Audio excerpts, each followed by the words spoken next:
ለምንድነው ጥርጣሬ መንፈስ ዓለም ላይ ብዙ ነገር ብሎክ የሚያደርግባችሁ? ይሄ መጽሐፍ ቅዱስ ክፍል ላይ አሁን ያነበብኩላችሁ ላይ ጥርጣሬ ይወላችሁ። ጥርጣሬ የሚለው ቃል የግሪክ ቃል ነው የተጻፈው። ይሄ የግሪክ ቃል ጥርጣሬ የሚለው ዲያክሪኖ ይባላል። ዲያክሪኖ ማለት ሁለት ቃል ነው ያለው፣ ዲያና ክሪኖ የሚል። ዲያ የሚለው መወሰን ማለት ነው። ክሪኖ የሚለው ደግሞ መለየት ማለት ነው። ስለዚህ ዲያክሪኖ ማለት ወስኖ ራስን መለየት ማለት ነው። ስለዚህ መንፈስ ዓለም በተነገራችሁ ነገር ላይ ስትጠራጠሩ የሚያውቀው አልስማማም ብለ ራስን እየለየ እንደሆነ።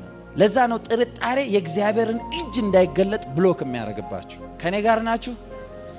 በየትኛውም ሁኔታ ውስጥ ብትሆኑ እግዚአብሔር ለተናገራችሁ ነገር ልባችሁ መጠራጠር በጀመረበት በዛችሁ ቅጽበት እግዚአብሔርን ነው ከስራችሁ የምታርቁት። ከኔ ጋር ናችሁ?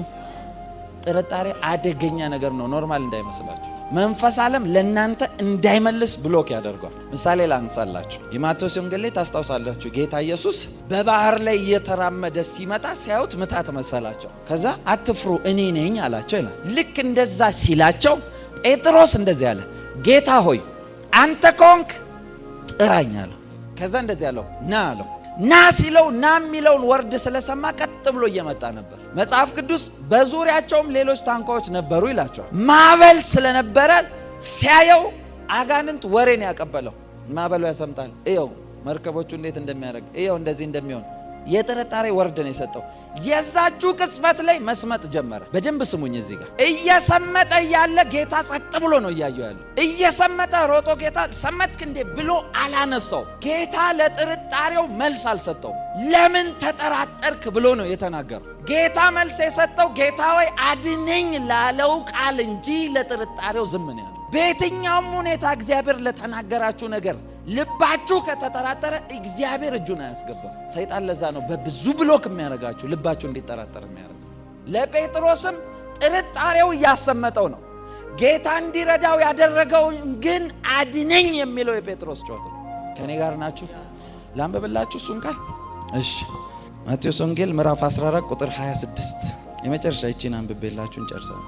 ምዕራፍ 14 ቁጥር 26 ከ26 እስከ 31 ያለውን ላንብብላችሁ። እንደዚህ ይላል፣ ደቀ መዛሙርቱም በባህር ላይ ሲሄድ ባዩት ጊዜ ምትሃት ነው ብለው ታወኩ፣ በፍርሃትም ጮሁ። ወዲያውም ኢየሱስ ተናገራቸው፣ አይዟችሁ እኔ ነኝ አትፍሩ አላቸው። ጴጥሮስም መልሶ ጌታ ሆይ አንተስ ከሆንክ በውሃው ላይ ወደ አንተ እንድመጣ እዘዘኝ አለው። እርሱም ና አለው። ጴጥሮስም ከታንኳይቱ ወርዶ ወደ ኢየሱስ ሊደርስ በውሃው ላይ ሄደ። ነገር ግን የንፋሱ ኃይል አይቶ ፈራ፣ ሊሰጥምም በጀመረ ጊዜ ይላል። ሰምታችኋል?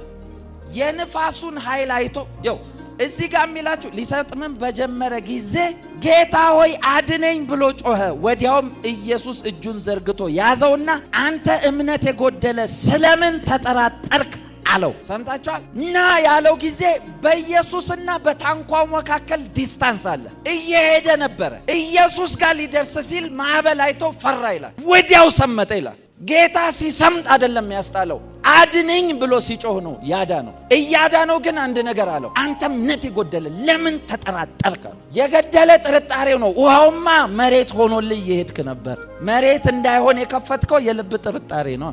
ያዳነው ከጥርጣሬው ሳይሆን ያዳነው ስለ ጮኸ ነው። በየትኛውም ሁኔታ እግዚአብሔር በተናገራችሁ ነገር ልባችሁ ጥርጣሬ ውስጥ ከገባ የእግዚአብሔርን እጅ ፈቅዳችሁ አርቃችሁ አይደለም። እግዚአብሔርን ሕይወታችሁ ውስጥ ሕይወታችሁን መለወጥ እናንተ መለወጥ ከፈለጋችሁ እራሳችሁን እንኳን አትጠራጠሩ። ለዛ ነው መጽሐፍ ቅዱስ እንደዚህ ይላል፣ በልብ ሳትጠራጠር አለ ይሄን ተራራ ተነቅለ ወደ ባህር ልብ ውረድ ብትለው ይሄዳል። አብዛኛው ጊዜ በሕያው አምላክ ፊት ነው መነግራችሁ። አንዳንዱን ነገር ጌታ ሆይ በአንተ መንፈስ ውስጥ ስላለው እንኳን ቦልድነስ ሰጠኸኝ እላለሁ። ምክንያቱም በኖርማል አይምሮ ሆኜ ሳይሆን እኔ ነኝ ያወራሁት እላለሁ። አንዳንድ ትንቢት እኮ ሲመጣ ተናጋሪውንም ያጠራጥራሉ እንኳን እናንተ። እግዚአብሔር ግን ሲናገር ሁኔታችሁን አይቶ አይደለም ራሱን አይቶ ነው። እግዚአብሔር ደግሞ ዛሬ ልኮኛል። የሆኑ ሰዎችን በራቸውን አስከፈት ብሎኛል። የሆነ የክብር በር አለ። በእድሜ ዘመናችሁ ለፍታችሁ ያልደረሳችሁበት፣ በእድሜ ዘመናችሁ ያላያችሁት የሆኑ የበረከት ደጆች ይከፈታሉ። የእግዚአብሔር እጅ ብቻ ያለበት ከእግዚአብሔር የሆነ የበረከት በር ይከፈታል። ተከፈተ በኢየሱስ፣ ተከፈተ በኢየሱስ፣ ተከፈተ በኢየሱስ። ተከፈተ፣ በኢየሱስም ተከፈተ።